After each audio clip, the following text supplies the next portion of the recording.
আজকে যে গল্পটা বলবো তা হচ্ছে কৃষ্ণ ও ত্রিবক্রের গল্প। কৃষ্ণ ও বলরাম একবার মথুরায় এসেছিলেন। তারা আগে কখনো বড় শহরে যায়নি, তাই তারা উত্তেজিতভাবে সব কিছু দেখছিল। কিছু শহরের চটকদার মানুষ এই দুটি গ্রামের ছেলেকে যারা তাদের সাথে নানান রকম মজা করার চেষ্টা করছিল, কিন্তু যেহেতু ছেলে দুটি একদম অন্য ধরনের ছিল, তাই জন্য যারাই তাদের বোকা বানানোর চেষ্টা করছিল তারাই হেরে যাচ্ছিল। রাস্তা থেকে রাস্তায় চলতে চলতে ক্রমশ তাদের সুনাম ছড়িয়ে পড়ছিল।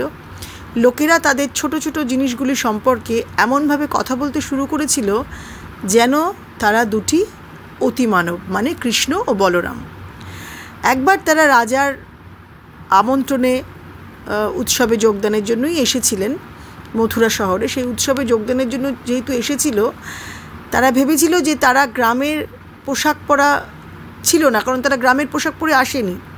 তারা ভেবেছিল যে তারা রাজকীয় কাপড় পরেই যাবে, তাই জন্য তারা রাজকীয় কাপড় প্রস্তুতকারকের দোকান কোথায় তা খুঁজে বার করে, এবং খুঁজে বার করে করে শুধু হেঁটে এসে তারা ওই সব লোকগুলোকে, যারা তাদেরকে বোকা বানানোর চেষ্টা করছিল, তাদেরকে বলল, আমরা রাজার আমন্ত্রণে এসেছি, আমরা রাজকীয় উৎসবে যাচ্ছি, আমরা কিছু ভালো পোশাক পরতে চাই।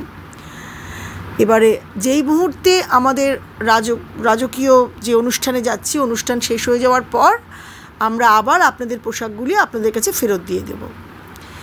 যার কাছে পোশাক চেয়েছিল সেই লোকটি তার হীনমন্যতার জন্য পরিচিত ছিল। তিনি এই দুই গ্রামের বোকাদের দিকে তাকালেন, যারা রাজকীয় পোশাক চেয়ে আসতে সাহস করে তার কাছে। তিনি বলরামের মাথাটা থেতলে দেওয়ার জন্য তার মুঠি তুলেছিলেন, কারণ বাবা, তুমি এরকম গ্রামের ছেলে, তুমি রাজকীয় পোশাক চাইছো। এই জন্য সেই লোকটি বলরামের মাথা থেতলে দেওয়ার জন্য তার মুঠো তুলেছিলেন, হাতের মুঠি করেছিলেন। কিন্তু সঙ্গে সঙ্গে কৃষ্ণ তো এটা মেনে নেবে না। সে তখন তাকে একটা ঘুষি দিয়ে নিচে ফেলে দিল। তখন অনেক লোক জড়ো হলো রাস্তায়। রাজার যারা পোশাক প্রস্তুতকারক ছিল তারাও এলো। এরম সময় রাজার পোশাক প্রস্তুতকারক একজন, মানে যিনি এরমভাবে এই অন্যায়টা করেছিলেন, বলরামকে মারতে গেছিলেন, সেই লোকটি খুব শক্তিশালী ছিল, কিন্তু তিনি সমগ্র নাগরিকদের কাছেও খারাপ হতে পারতেন। সবাই তাকে ঘৃণাও করত, কিন্তু যেহেতু রাজার পোশাক তৈরি করে, সেই জন্য রাজা তাকে ভীষণভাবেই ভালোবাসতেন, আর সেই জন্য তাকে কেউ স্পর্শ করতে কখনো সাহস পায়নি। কিন্তু লোকটাকে মথুরাবাসীরা কেউ ভালোবাসত না। যখন তারা দেখলো যে এই ছেলেটা, মানে কৃষ্ণ, তাকে এরকম মেরে ফেলে দিয়েছে মাটিতে, তখন তারা ভাবলো যে কেউ নিশ্চয়ই, এই ছেলেটির মধ্যে নিশ্চয়ই কোনো রকম অলৌকিক শক্তি আছে। সবাই তখন তার নামে জয় জয়কার করতে শুরু করলো। এদিকে কি হয়েছে, ত্রিবক্র ওই মথুরাতেই থাকতো। ত্রিবক্র কাকে বলা হয়? ত্রিবক্র মানে হচ্ছে তিনটি বিকৃতি। এই ত্রিবক্র হচ্ছে একজন মহিলা, যিনি ওই মথুরাতেই থাকতেন। তিনি একজন কুঁজো ছিলেন, আর তার ঘাড় বিকৃত ছিল এবং তার হাঁটুটা পুরোপুরি শক্ত হয়ে গেছিল। তাই তাকে তার হাঁটু টেনে টেনে হাঁটতে হতো। তো যখন এই ঘটনাটি এরকম ঘটেছিল, মারপিট চলছিল রাজার পোশাকের প্রস্তুতকারকের সাথে, সেও তখন ওইখানটাতে এসেছিল। তাকে কেউ একজন বলেছিল যে বাসুদেবের ছেলে এসে যখন তাকে স্পর্শ করবে, মানে কৃষ্ণ যখন তাকে স্পর্শ করবে, সে তখন ঠিক হয়ে যাবে। তো তাদের বীরত্বের কথা ক্রমশ ছড়িয়ে পড়ে, ওই ছোট্ট শহরে, মথুরা শহরে ছড়িয়ে পড়ে, আর ত্রিবক্রর কানেও এই কথাটি পৌঁছয়। তা সে তো খুবই খারাপ অবস্থাতে ছিল ত্রিবক্র, কিন্তু এক সময় তিনি খুব সুন্দরী মহিলা ছিলেন, প্রায় 20 বছর আগে। কিন্তু কোনো একটা কঠিন রোগে আক্রান্ত হয়ে সে পঙ্গু হয়ে গিয়েছিল। যদিও তার নাম আগে ছিল মালিনী, কিন্তু লোকেরা তাকে ত্রিবাক্রু বলে ডাকত, কারণ 3 বিকৃতি তার শরীরে ছিল, এবং এই নামে তাকে ডেকে তাকে উত্ত্যক্ত করতো, তাকে অভিশাপ দিত এবং তাকে ঠাট্টা করতো। এবং সে যখনই ওই রাস্তা দিয়ে যেত, লোকেরা তাকে ঘৃণা করে সেই রাস্তা থেকে সরে যেত। কিন্তু ত্রিবক্র কাজ ছিল, সে নানান ধরনের সুন্দর সুন্দর সুগন্ধি বিক্রি করত, নানান ভেষজ জিনিস দিয়ে সুগন্ধি বিক্রি করত। এবং প্রাসাদের রাজার প্রাসাদের মহিলাদের জন্যও সে সুগন্ধি নিয়ে যেত এবং পরিচালনা করত। তা ত্রিবাক্রকে কেউ বলেছিল যে বাসুদেবের পুত্র যে উদ্ধারকর্তা, যখন তিনি আসবেন তিনি আপনার জন্য একটি অলৌকিক কাজ করতে সক্ষম হবেন, তখন তুমি তখন ভালো হয়ে যাবে। আর এইটা ত্রিবাক্র ভীষণ মনে মনে বিশ্বাস করতো যে সত্যিই একদিন কৃষ্ণ আসবে, এসে তাকে সুস্থ করে দেবে। এবং কৃষ্ণের যে রাস, সেই রাস সম্পর্কে মানে মহিলা পুরুষরা কীভাবে মহিলারা তার প্রেমে পড়ে সেটাও সে জানতো, এবং সেটা জেনে জেনেই ত্রিবাক্র ভীষণভাবে তার প্রেমে মগ্ন হয়ে গেছিল, তাকে মনে মনে অসম্ভব ভালোবেসে ফেলেছিল। কারণ কৃষ্ণের তখন সেই রাসলীলা গোকুলে সে কীভাবে তার গোপিনীদের সাথে নাচতেন সেটাও বহুদূর অবধি ছড়িয়ে পড়েছিল। মথুরার লোকেরাও সেই গল্পগুলো শুনেছিল এবং ত্রিবাক্র কৃষ্ণের গভীর প্রেমে মগ্ন হয়েছিলেন, গভীর প্রেমে একেবারে বিভোর হয়েছিলেন। সে কৃষ্ণের জন্য অপেক্ষা করছিলেন যে কবে কৃষ্ণ আসবে। তো যখন থেকে সে তার সম্পর্কে শুনেছে, সে ওই মুহূর্তটার জন্যই অপেক্ষা করছিল। তিনি আশা করেছিলেন যে কোনো না কোনো একদিন কৃষ্ণের সাথে তার দেখা নিশ্চয়ই হবে। আবার ত্রিবাক্রর শরীরটা এমনই বিকৃতি ছিল যে তাকে অনেকে কুবজা বলেও ডাকতো, মানে কুজো মানে বামন, কিন্তু সে বামন ছিল না। তার মেরুদণ্ডটা এমনভাবে খারাপভাবে বাঁকা ছিল বলে তাকে বেশ ছোট দেখাতো। তা এবার সে এই মানে এমন তার এইটা রোগ না যে সে খুব লজ্জিত হবে, কিন্তু লোকেরা যখন তাকে নিয়ে মজা করতো সে কোনো শব্দ বলতো না, সে শুধুমাত্র হাসতো। সে লজ্জা আর তার যে লজ্জাটা আর তার ব্যথাটা ঢাকতে সে সব সময় হাসতো। আর সে তার সুগন্ধি মানুষদের দিত আর নিজেকেও সুগন্ধি মাখতো, আর খালি ভাবতো যে কোনো না কোনো একদিন সে কৃষ্ণের দেখা পাবে।